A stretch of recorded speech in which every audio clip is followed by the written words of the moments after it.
How's everybody doing? Thanks so much for coming out tonight.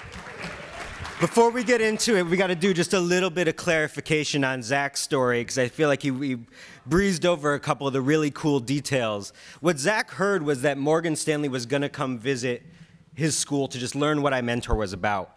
The pieces of this story that he didn't tell you was he then went home and read everything that the internet had to offer about Morgan Stanley. He then went out and got a suit tailored. He wore that suit to the event, and he strode across the room with a kind of poise that I find awe-inspiring, and stuck out his hand and met Morgan Stanley's CIO and said, "Mr. Sparks, where is there a place in your company for somebody like me right now?"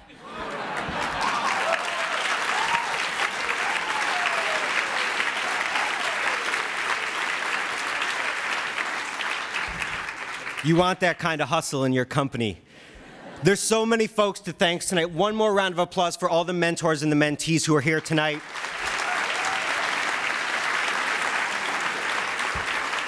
Representing 2,600 pairs in our program this year. We also have so many great supporters. We have 10 corporations who pledged 100 mentors each as a part of our 100 Mentor Pledge this year. We have so many great funders who have been investors with us all along. We have 20 school partners who are represented here tonight. We have John Griffin, not only a fantastic board chair, but a pretty good MC, and all the iMentor board of directors who continue to inspire me every step of the way. And we have the iMentor staff who's here tonight, who I can tell you day in and day out work so incredibly hard that this idea reaches its full potential when it hits the world and we go out to make it happen. So a round of applause for everybody here, please.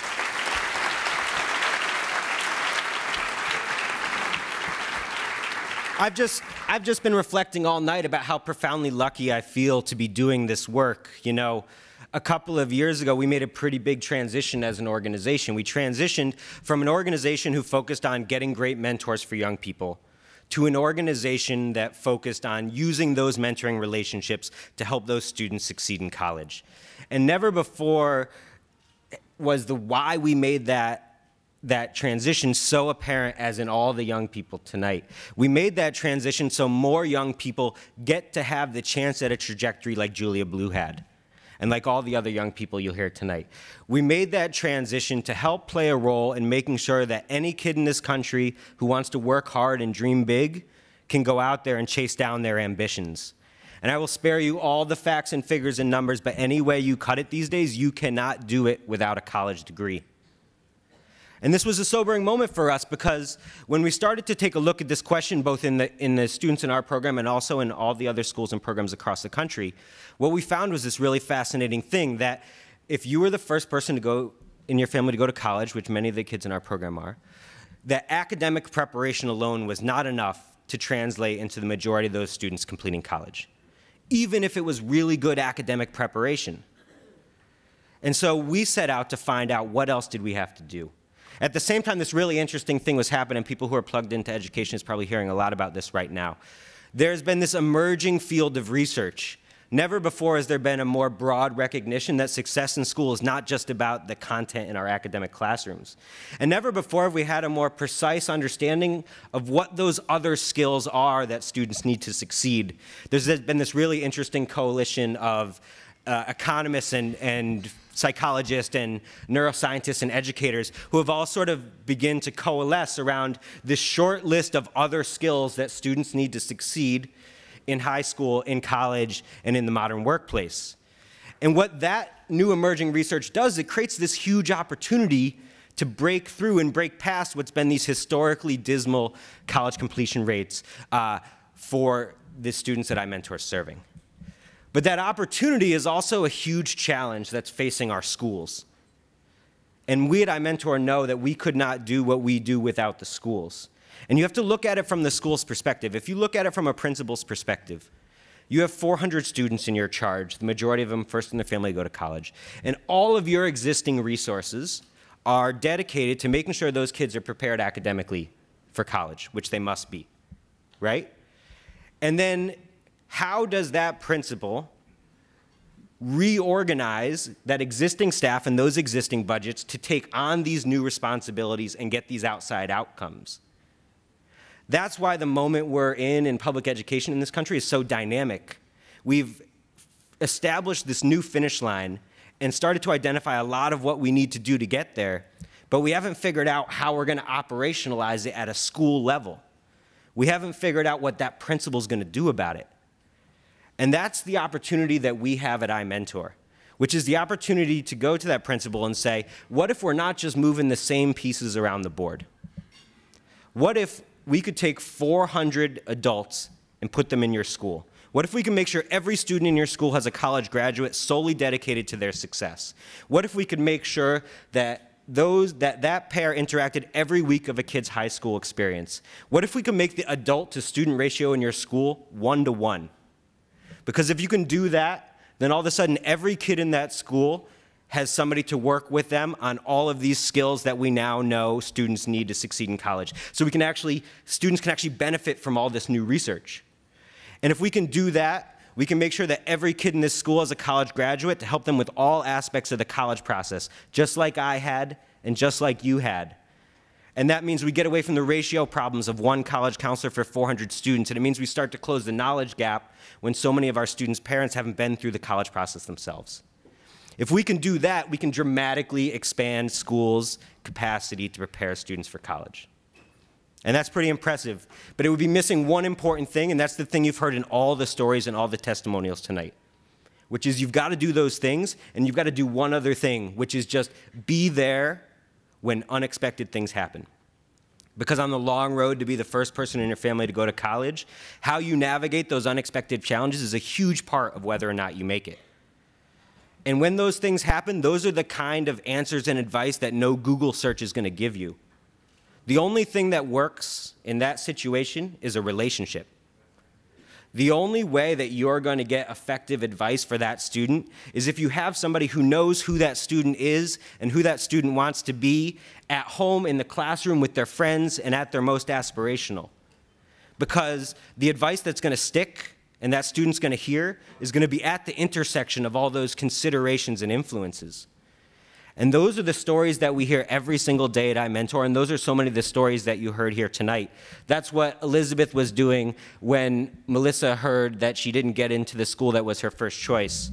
I'm thinking of a mentor-mentee pair from last year, a mentee named Ji Win, who her aspiration was to go to Brooklyn College. She had all the grades, she had all the test scores, all of her friends got in, and she didn't. She got a rejection letter. And it was her mentor who said, "We're not going to stop here." It's her mentor who helped her write an appeal letter to the school, the appeal letter which uncovered an incomplete transcript. Somebody had entered her test scores wrong. And that's the difference.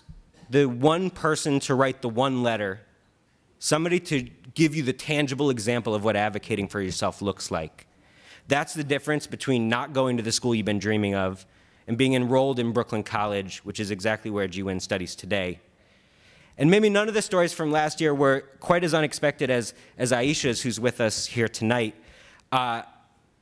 Last year, she was a senior, winter of her senior year, home after school one day when her apartment burns down. She's inside her apartment when it happens, but she gets out okay.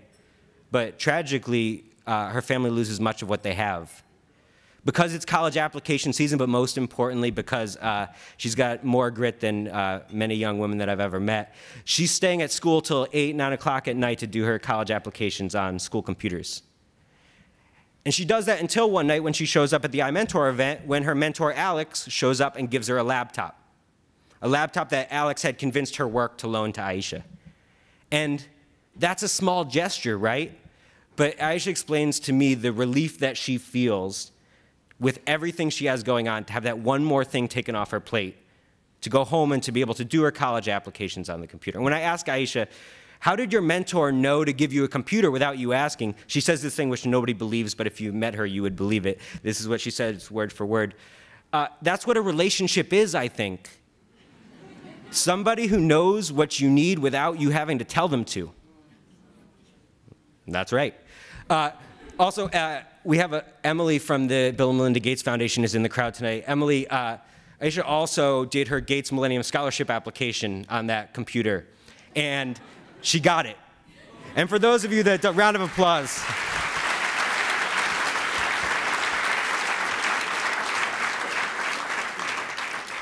For those of you that don't know, that pays for all of her education for the next 10 years, bachelor's degree, master's degree, PhD.